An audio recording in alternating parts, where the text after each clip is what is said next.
Comment observerions-nous le monde si nous n'avions pas d'émotion? Qu'est-ce qui pousserait notre main à coucher sur le papier le premier mot de notre histoire si nous n'avions pas d'idée?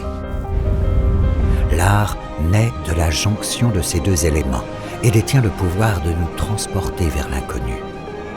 Il nous amène à découvrir le monde tel qu'on ne l'a jamais vu.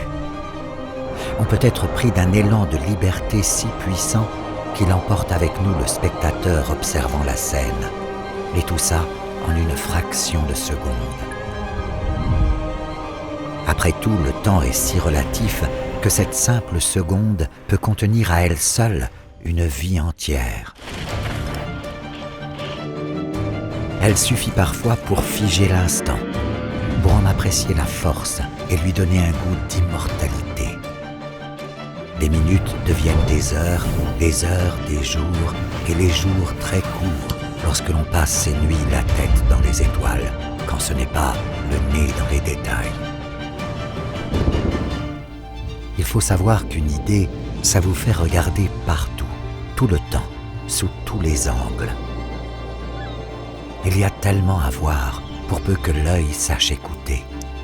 On peut passer une vie entière à ne vouloir que cette seconde, que ce regard, ce simple geste qui contient pourtant à lui seul tout un savoir-faire et toute une histoire qui mérite d'être partagée.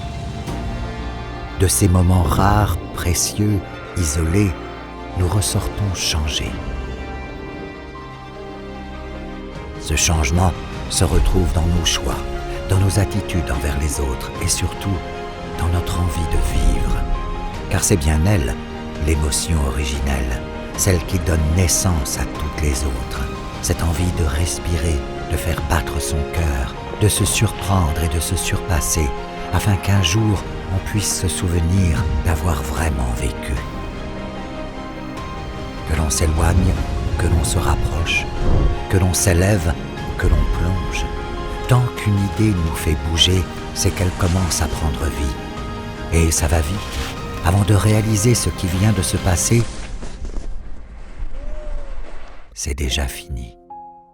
On est alors heureux d'avoir eu la bonne idée de capturer tous ces instants.